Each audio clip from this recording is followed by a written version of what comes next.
Seo Jin was on one knee on the studio floor when Elizabeth walked through the door. Not proposing.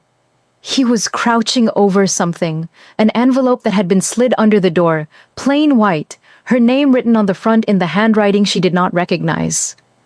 He had arrived before her that morning, let himself in with a key she had given him 3 weeks ago, found the envelope, and had not yet opened it. He was holding it by the edges when she walked in, and the look on his face, controlled, careful, the particular expression that meant he had already assessed the situation and was now managing his response, made her stomach drop before he said a single word. "This was under the door," he said. She set down her bag, crossed the studio, took it from him. Inside was not a threat. Not this time. Not the Shin network, not a warning, not anything from the world she had already survived twice. It was a letter from the Meridian Gallery in Hong Kong, handwritten, on heavy, cream paper from the director herself, a 2-year residency offer, the most prestigious contemporary art platform in Asia. Full funding, complete creative freedom, a studio 3 times the size of this one, and a single line at the bottom of the letter that stopped her breathing entirely. "We have been watching your work since displacement. We believe you are the most important emerging voice in diaspora art today. We want to give you the space to prove it." She read it twice. Then she looked up at Seo Jin. He was watching her face with the expression of a man reading a verdict. He had clearly already read it over her shoulder. He knew exactly what it said. Neither of them spoke for a long moment. Then his phone rang.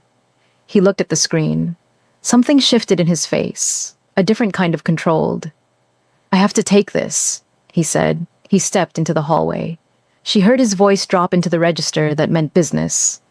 Not the warm register, the cold one, the Empire. Register she had not heard in weeks.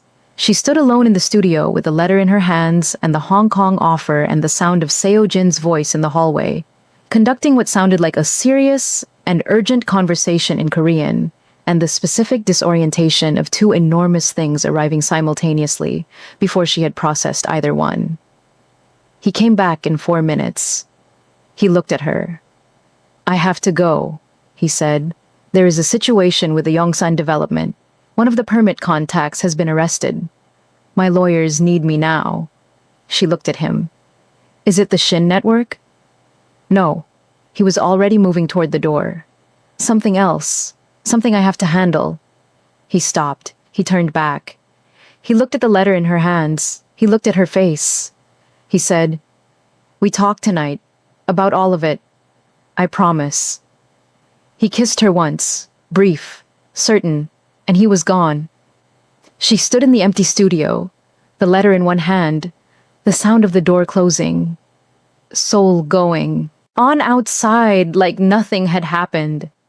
She sat on the studio floor and she read the letter a 3rd time, and she understood with absolute clarity that the next decision she made was going to define the rest of her life, and she had no idea what it was. Comment right now. Hong Kong or Seoul, because the comment section is already divided and this story has not even started yet. Subscribe and stay locked in, because what Seo Jin is hiding is going to make you furious. Keep watching. The situation with the Yongsan development was not a permit problem. Park Do-jun told him the truth in the car, calm, direct, the way Do-jun always delivered information that required action. A competitor in the legitimate real estate sector, a man named Hwang Tai-sung who had been watching Seo Jin's transition from Shadow Empire to clean development with the specific interest of someone who saw opportunity in the gap, had moved against the Yongsan project. Not criminally.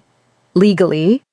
Hwang had purchased the remaining minority stake in the development through a holding company Seo Jin's lawyers had not tracked, giving him enough leverage to freeze the permits pending a partnership dispute resolution that could take 6 to 18 months. It was clean. It was legal. It was designed to either force Seo Jin into a disadvantageous buyout or kill the project entirely. "He's been planning this for 4 months, Do-jun said. Seo Jin looked out the car window at Seoul passing by. "How did we miss the holding company?" "He used 3 separate shell structures. Our due diligence stopped at 2. A pause. "Boss, This is the first major attack on the legitimate side. Not the shadow side, the legitimate side. Seo Jin understood what Dojin was not saying. The Shadow Empire had protection. 30 years of carefully maintained deterrence, the folders on the restaurant table, the specific ruthlessness of a man who knew where every body was buried. The legitimate development business had none of that. He had been building it clean deliberately, and someone had noticed that clean meant unprotected in the ways that had always protected him before. What does he want? Seo Jin asked. A meeting. This afternoon. Dojun paused. He specifically requested that you come alone. No lawyers, no Dojun. Another pause. He knows about Elizabeth. Seo Jin went very still. What does he know? That she is the curator behind the Displacement series. That Meridian Gallery in Hong Kong offered her the residency this morning. That if she takes it... Dojun stopped. Say it. That if she takes it, you lose the only person in Seoul who has been making you look like a man who has genuinely changed. His words passed through his assistant. He believes your clean development pivot is tied to her presence, and without her influence, you will drift back to old methods. He wants to use that leverage. Seo Jin said nothing for a long time. The car moved through Seoul. Then he said, "Set up the meeting." Alone? Alone. He looked at Dojun. And do not tell Elizabeth any of this. Dojun looked at him. Boss? That is the first thing she would tell you not to do. I know, Seo Jin said. Set up the meeting. He met Hwang Tae-sung at a restaurant in Yongsan at 2 in the afternoon. Hwang was in his early 50s, heavy-set, confident with the specific confidence of a man who had done his research and believed he held every card. He shook Seo Jin's hand warmly, as if this were a collegial lunch, and ordered expensive food, and spoke for 20 minutes about the development landscape in Seoul, with the enthusiasm of a man who wanted to appear reasonable before he was not. Then he said, I want 40% of the Yongsan project. Seo Jin looked at him. That's my number, Hwang said. 40%, a seat on the board, and my holding company's stake absorbed at market rate. He picked up his chopsticks. In exchange, I unfreeze the permits. The project proceeds. Everyone wins.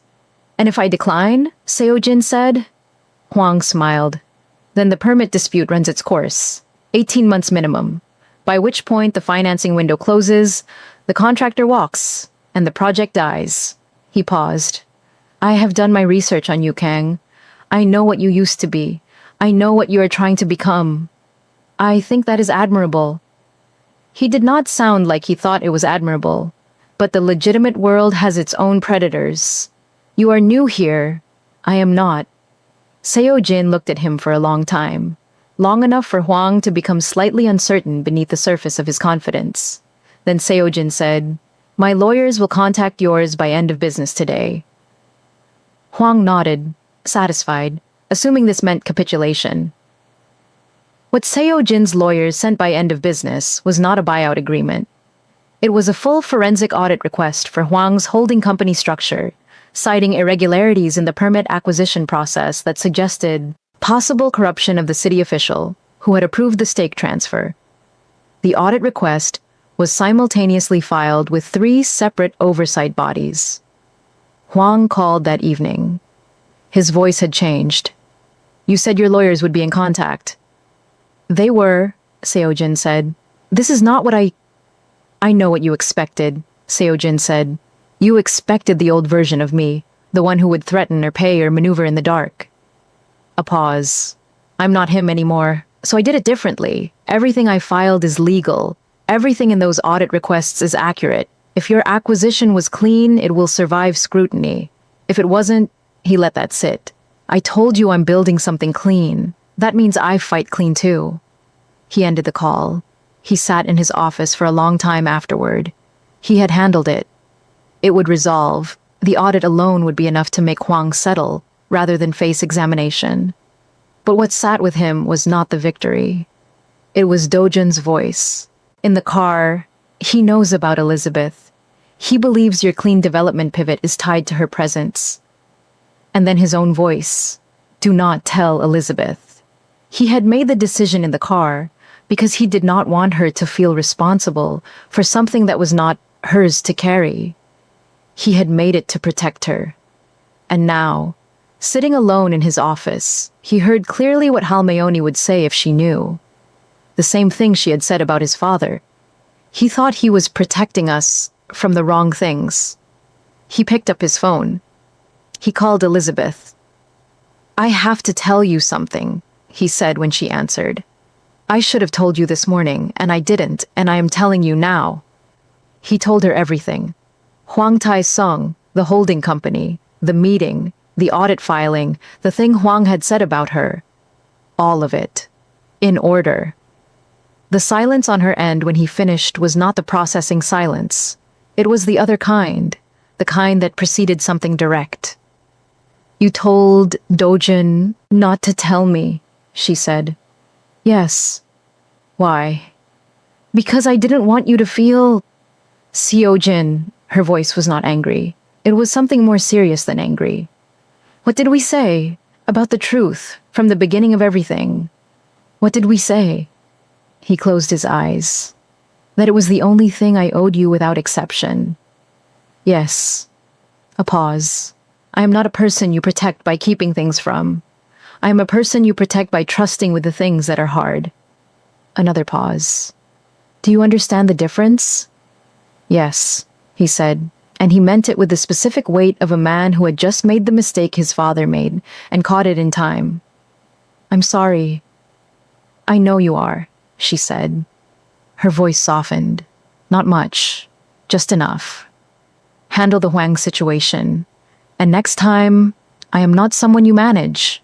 I am someone you tell." She hung up. He sat with the phone in his hand, and the specific feeling of a lesson that had arrived before it became permanent damage, and the understanding that becoming a different man was not a thing you finished. It was a thing you kept doing. Every day. Even when you got it wrong. Especially then. Elizabeth did not make a decision about Hong Kong that day. Or the next. She threw herself into a new canvas instead. Not soul mourning, not anything connected to what she was feeling. Deliberately not that. A technical exercise. Color studies. The kind of work that kept her hands busy while her mind did what her mind needed to do. She painted for 12 hours. She ate standing at the counter. She did not call Adana. She did not call Nana Ngozi. She needed this one to be entirely hers before it became anyone else's. What she kept returning to, circling it the way you circle something that has teeth, was not the choice itself. It was the fact that she could not determine whether staying was an act of strength or an act of fear dressed as strength. That distinction had mattered enormously to her since the night she left Marcus's apartment in 40 minutes, and it still mattered now. She would not stay for the wrong reason. She would not go for the wrong reason either. The reason had to be clean. On the third night, Adana called. Not texted. Called. "Hong Kong," Elizabeth said when she picked up. "Hong Kong," Adana confirmed. "Tell me what you are actually afraid of." "I already know what I'm afraid of," Elizabeth said. "I'm afraid I can't tell the difference between choosing a life and disappearing into one." Adana was quiet for a moment. "And have you considered," she said, "that staying might be the braver choice? Not the safer one, the braver one. That it might take more courage to stand in the middle of something good and say, 'This is what I choose,' than to leave for a platform that will applaud you." Elizabeth went very still. "That is not the argument I expected from you." "I know," Adana said. "I have been thinking about it for 3 days." A pause. "Elizabeth, Hong Kong will offer you a platform. Seoul has already given you something no platform can. It gave you back yourself. You found yourself here, in this neighborhood, in this studio, in this—" She stopped. "Say it," Elizabeth said. "In this man," Adana said. "I am saying it. In this specific, difficult, complicated, honest man who called me 4 days ago, not to ask my permission, not to ask me to convince you, just to tell me that he wanted me to know he had told you the truth about the Huang situation, because he believed you deserved to know, and he wanted me to know he understood that. He called me, Elizabeth, unprompted, just to tell me the truth about his own mistake." A pause. I have never received a phone call like that from any man in your life, including the ones I liked. Elizabeth sat in the silence of her studio for a long time. He called you, she said. He called me, Adana said. Now stop painting whatever you are definitely painting right now and go make the real thing. Elizabeth looked at the technical canvas she had been hiding inside for 3 days. Then she set it aside. She pulled out the largest canvas she owned. She picked up her brush. She did not stop until morning. That is the moment everything changed, and you are not ready for what she painted. Subscribe right now, like this video, and drop a comment. Was Seo Jin calling Adana the most unexpectedly romantic thing in this entire story? Because my comment section has never been more divided. Keep watching. She called him at 7 in the morning. Come to the studio.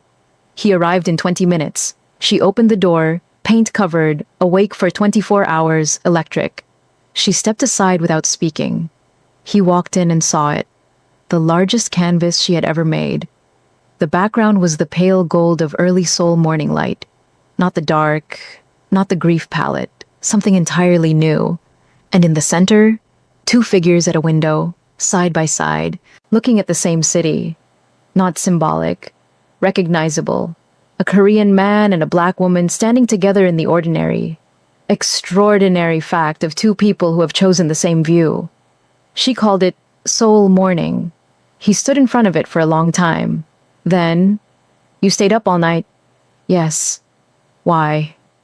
Because at 3 in the morning, I stopped being afraid and I needed to paint it, while I could still feel exactly what that was. He turned. Hong Kong? I'm not going. Clean. Certain. No hesitation in it. Not because of you. Because of me. Because when I painted this, the only thing I could see clearly was this window. This city. This life. She held his gaze. I am not settling. I am not afraid. I am arriving. At the thing I want. On my own terms. She paused.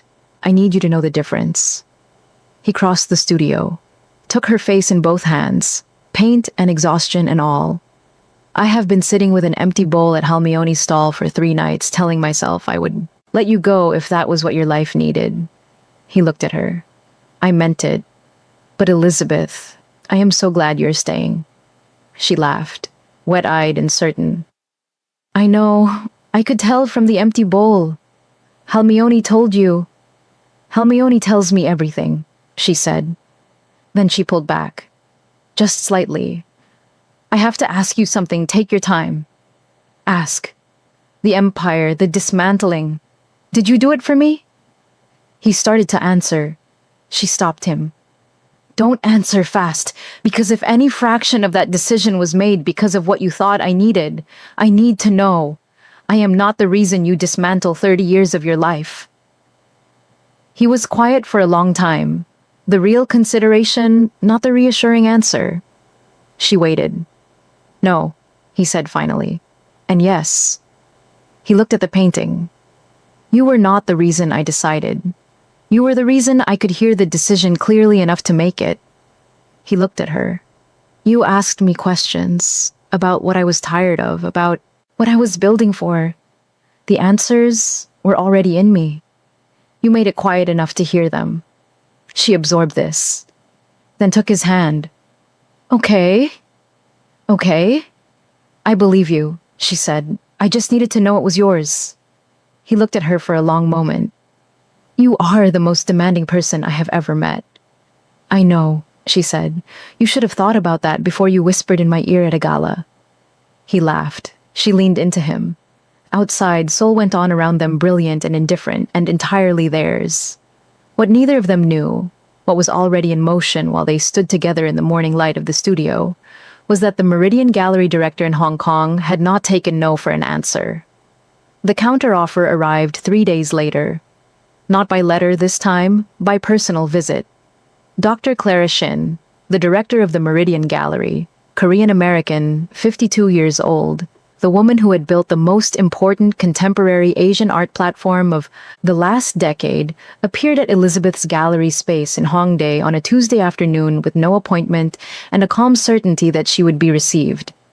Elizabeth received her Because you received Dr. Clara Shin. That was simply what you did. They sat in the gallery space with 2 cups of tea, and the paintings of the displacement series on the walls around them, and Dr. Shin looked at the work for a long time before she spoke. I know you declined, she said. I'm here because I believe you made the decision for the wrong reason, and I want to make you an offer that removes that reason. Elizabeth looked at her. You don't know my reason. I know enough, Dr. Shin said. You are in love with someone in Seoul. You are afraid that leaving means losing something you cannot replace, and so you chose to stay. She paused. But consider, what if you didn't have to choose? She placed a revised proposal on the table between them. Not a 2-year residency requiring relocation, a 3-year partnership, 6 months in Hong Kong per year, 6 months wherever Elizabeth chose to base herself. The platform, the funding, the reach, none of the relocation. A structure specifically designed, Dr. Shin said without embarrassment, to make the choice between ambition and love obsolete. I have watched too many women in this field make that choice unnecessarily, Dr. Shin said. I redesigned the residency structure 3 years ago specifically to stop asking them to. She looked at Elizabeth. The question is not Hong Kong or Seoul. The question is whether you want this platform. Elizabeth looked at the proposal, then at the paintings around her, then at the woman across from her. Why do you want me specifically? She asked. Because you painted grief and the whole world recognized itself, Dr. Shin said simply. And because I have a feeling you are about to start painting joy, and I think joy painted with the honesty you bring to grief is going to change things. She paused. I don't want to miss it. I don't want the world to miss it. Elizabeth picked up the proposal. She read every page. Dr. Shin drank her tea and did not rush her. When Elizabeth looked up, she said, I need 48 hours. You have them, Dr. Shin said. She stood. She looked at the paintings one more time, at displacement, at what the dark remembers. She came back from the dark, didn't she? She said quietly. Not quite to Elizabeth, mostly to the paintings. Yes, Elizabeth said. Good, Dr. Shin said. Bring me the light. She left. Elizabeth sat alone in the gallery for a long time. Then she called Seo Jin. She told him everything. The visit, the revised proposal, the 6 months here, 6 months there. She told him clearly and completely, because that was what they had promised each other, and she was not going to be the one to break it.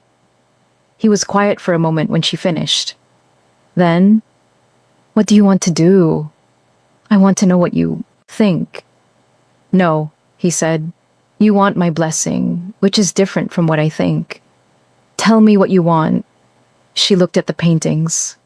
I want both, she said. I want Seoul and I want the platform, and I want you, and I want the work to be seen. I want all of it. Then say yes, he said. Elizabeth, say yes. It means 6 months apart every year. I know what it means. His voice was steady. I also know that a woman who turned down a 2-year residency to stay in Seoul and then had a different version of the same offer appear 3 days later is being told something by the universe and should probably listen. A pause. Say yes. I will still be here. The stall will still be here. Halmione will set out the bowl every night, whether you are here or not. Another pause. But do not make yourself smaller for me. Not ever. I will not survive being the reason you did that. She was quiet for a long moment. You sound very certain. I am terrified, he said. I am telling you yes, while being terrified. That is different from being certain. She felt something move through her chest that she did not have a category for. The specific feeling of being loved correctly, of someone wanting the full version of you, even when the full version costs them something. Okay, she said. Okay, he said. Yes, she said. I'm saying yes. The silence that followed was not empty. It was the sound of 2 people standing on either side of a decision that was going to change the shape of their lives, and choosing it anyway. Nana Ngozi arrived on a Saturday morning. Nobody told Elizabeth. Seo Jin had been planning it for 3 weeks. The call to Houston, The flights, the hotel, the single conversation with Nan Ngozi in which he had introduced himself without a screen between them and said, "I would like to bring you to Seoul. Elizabeth needs you to see what she built here, and I need to ask you something in person." Nan Ngozi had listened to the full proposal, then said, "What do you need to ask me?"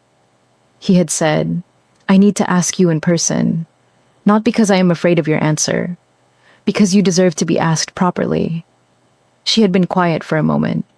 Then, "I packed last week. I was waiting for someone to ask correctly."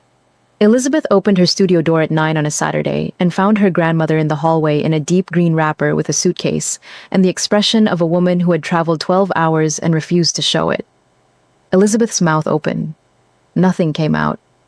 Nana Ngozi looked past her at the studio. Seoul morning enormous on the far wall, the morning light coming through the south window, the whole life her granddaughter had built from one shattered champagne glass. She took it all in. Then she took Elizabeth's face in both hands, the real hands, present. "Here," she said in Yoruba, "I see what you made. I see who you became. I have never been so proud of anything." Elizabeth broke. Not the controlled tears, or the moved tears. The deep releasing cry of a woman who has been strong in every room for 2 years, letting go of the weight of all of it in the presence of the one person in whose arms strength was never required. Nana Ngozi held her, said nothing. The holding was the whole conversation. Seo Jin appeared at the end of the hallway. He had been downstairs, giving them the moment deliberately. He stood and watched, and did not move. Nana Ngozi looked up over Elizabeth's shoulder and found him. She studied him in person now, no screen, no distance. Read the way he was standing, the restraint. The expression he wore when he looked at Elizabeth that he did not know was visible from the end of a hallway. She nodded once, slowly, the real nod. Then she said to Elizabeth, still holding her face, "Tell him to come." Elizabeth looked up, found Seo Jin at the end of the hall. "Come," she said. He walked down the hallway. He stopped in front of Nana Ngozi. She looked at him for a long moment. Then she said, "You came to get me properly. You said you needed to ask me something in person." "Yes," he said. "Then ask." He reached into his jacket pocket. He produced a small box, not a ring box, something else, something flat, and he held it out to her. She opened it. Inside was a key, plain, unremarkable. "It is the key to this building," he said. "I bought it 6 weeks ago. I put it in Elizabeth's name. She does not know yet." He held Nana Ngozi's gaze. "I am asking your blessing, not to marry her. That is a conversation I will have with her when the time is right and in the way she deserves. I am asking your blessing to love her correctly, for as long as she will let me. The key is, so you know that wherever Elizabeth is in the world, she has a building in Seoul with her name on it. She will never again be in a city that does not belong to her." He paused. "I am asking you, is that enough to begin with?" The studio was completely silent. Elizabeth, who had heard every word, had both hands pressed over her mouth. Her eyes were flooding. She was making no sound. Nana Ngozi looked at the key in the box for a long time. Then she looked at Seo Jin. Then at her granddaughter. Then she closed the box, pressed it back into his hands. "Give it to her yourself," she said. "Look her in the eye when you do it. That is how it should be done." He turned. He looked at Elizabeth. She was looking at him with the expression of a woman who had not seen this coming. Not any of it. Not the key, not the building, not the question to her grandmother, and who was in the process of understanding in real time that she was loved in a way she had not previously known was available to her. "You bought the building," she said. Her voice was not steady. 6 weeks ago, he said, while I was deciding about Hong Kong. "Yes." "While I was deciding whether to stay." "Yes." He held her gaze. "Because whether you stayed or not, I wanted you to always have somewhere in Seoul with your name on it. That was not about keeping you here. It was about making sure you always had the choice." She stared at him. That is, she said slowly, the most Kang Seo-jin thing you have ever done. Yes, he agreed. It is also, she said, the most romantic thing anyone has ever done for me in my entire life. Nanangozi, behind them, picked up her suitcase. Now, she said briskly, someone should show me this city, and then I want to meet the other grandmother. I have things to give her. Halmeoni's pojangmacha, all four of them together. Evening, the exchange of spice containers. Nanangozi's pepper soup blend to Halmeoni, Halmeoni's teokbokki blend to Nanangozi, with a sticky note label in Korean and English that Seo-jin had translated. The two women eating with the focused attention of professionals assessing each other's work. Nanangozi producing a fork without drama. Halmeoni producing a fork from under the counter before she asked. She had researched this visitor, and setting it down with the expression of a professional who anticipates. And then, the moment nobody saw coming. Halmeoni set down her ladle. She came out from behind the counter, something she had done only once before in this entire story, the night Elizabeth arrived back from Abuja. She stood in front of Seo-jin. She looked at him for a long moment with the expression of a woman who has been waiting to say something for 30 years and has finally found the right moment. She spoke in Korean, directly to him.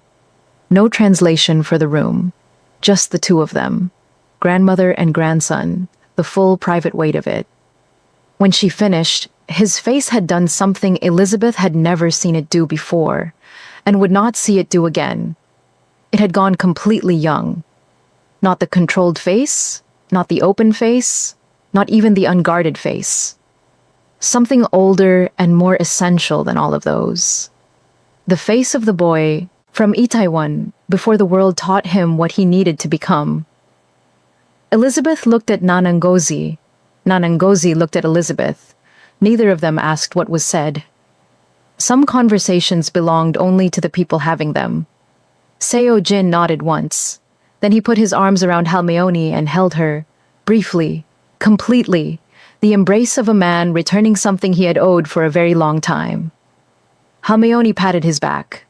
Once, firmly. Then she went back behind her counter and picked up her ladle and said to the room in her first English of the entire story, "Eat. Everything is getting cold." Nanangozi raised her fork. "This woman," she said to Elizabeth, "is my favorite person in Seoul." Halmeoni looked at Nanangozi. "Me too," she said. The same two words, the same dry, certain delivery, and then she almost smiled. Not quite, just the architecture of it, and went back to her pots. They ate. Nobody performed anything. It was four people in orange tent light eating together, with the spring night coming through the open stall and the city going on around them, and none of them needing it to be more than what it was. At some point, Seo-jin reached over and moved a piece of teokbokki from his bowl to Elizabeth's. She looked at it.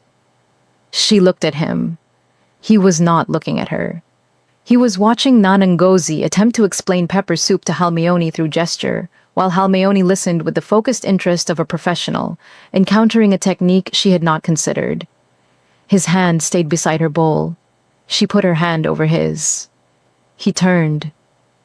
"I love you," she said. Just that. Straight. No architecture around it. Just the truth delivered the way he had taught her the truth should always be delivered, clearly, without management, looking directly at the person it was meant for. He looked at her. The angular jaw, the open eyes, the face of a man who had survived himself and was standing on the other side of it with his whole unguarded heart, visible. "I know," he said. "I have known since the night you set your champagne glass down so gently. It didn't make a sound, and walked out of that gala like you owned everything you were leaving behind." She stared at him. "That was the night we met." "Yes." "You knew that night?" "I knew you were the most extraordinary person I had ever been in a room with. The rest took time to become the right words." He held her gaze. "I love you, Elizabeth." Nanangozi picked up her fork and continued eating with the serenity of a woman whose work is entirely done. Halmeoni said something short behind them. "What did she say?" Elizabeth asked. Not steady, not apologizing for it. "She said," Seo-jin said, The tteokbokki is getting cold. You can be in love and also eat. Elizabeth laughed. Nana Ngozi laughed. The tent was full of it. Unperformed, unarchitected, the specific warmth of people who are exactly where they are supposed to be. Incheon Airport. The next morning. Nana. Ngozi said goodbye to Halmayoni first. Halmayoni produced a second container of her spice blend. A new one, sealed, labeled. Nana Ngozi received it with both hands and bowed her head. The exchange was even. More than even. Then Nana Ngozi took Seo Jin's hands in hers. "You came to get me properly," she said. "You planned it quietly. You did not make it about yourself." She held his gaze. "My granddaughter is too large for most rooms. Too honest. Too much. You built her the right room." She pressed his hands. "Now build yourself one inside it. Not beside it. Inside it. Together. Do you understand?" "Yes, Ma." She released him. She looked at Elizabeth last, the rough, warm hands on her face one final time. "You painted your grief and the whole world recognized itself," she said. "Now go paint your joy. The world needs that even more." She kissed her forehead. She picked up her bag. She walked toward security, immaculate, unhurried, the posture of a woman who has accomplished everything she came to do. She did not look back. Halmayoni put one small hand on Elizabeth's arm, patted it once, then said, in English, careful and deliberate, "Good girl." Elizabeth covered Halmayoni's hand with hers. Seo Jin put his arm around her shoulders. She leaned in. The three of them stood in the departures hall while Seoul moved around them, indifferent and brilliant and completely theirs, and Elizabeth felt, for the first time in the entire story, the specific feeling of a person who has arrived. Not at the end, at the beginning of something that had finally, after everything, found its right shape. 11 at night, Mapo Gu, the Pojangmacha, 2 stools, 2 bowls, Halmayoni at her pots, the orange light doing what it always did. Elizabeth and Seojin walking down the narrow street toward it, his hand in hers, her shoulder against his arm, the easy, unperformed rhythm of 2 people who have stopped needing to be anything except what they are. They sat down. Halmayoni set chopsticks in front of each of them. She went back to her pots. She said nothing. She did not need to. They talked about small things, what Nana Ngozi would do with the tteokbokki spice blend, what Halmayoni's reaction would be the first time she tasted pepper soup, what Elizabeth would paint first now that she was starting from joy, what the public art spaces of Seojin's clean development would look like with her eye behind them. "You want me to curate your buildings," she said. "I want you to make the spaces worth entering," he said. "There is a difference." She looked at him. "That is the most romantic thing you have said since the key." "The bar was low," he said. "It was not," she said. He almost smiled. She stole a piece of tteokbokki from his bowl. He let her. Outside, the spring night was finally and genuinely warm. The cold done, the season honest, and Seoul moved through its night around them with its 10 million private dramas, and its brilliant, indifferent light, and the orange tent on the narrow Mapogu street glowed exactly as it always had. Halmayoni, at her pots, said nothing. Her shoulders carried the expression of a woman who does not need to speak because everything has been said correctly, and she has been making this tteokbokki for 31 years, and she will make it for 31 more. Some things do not require announcement. They just require showing up, every night, without being asked, without a guarantee, just showing up. And on the other side of that, if you are patient enough, and honest enough, and brave enough to keep walking toward the orange light even when you cannot yet see it from the street, on the other side of that is everything. If this story held you from the champagne glass all the way to this final scene, you already know what to do. Subscribe, like, and in the comments tell me, what was the moment across all 3 parts that you did not see coming? The building? In her name. Seo Jin calling Adana? Dr. Shin's counteroffer? Or Halmayoni coming out from behind her counter for the second time? Tell me everything. Every single comment gets read. This story was always yours.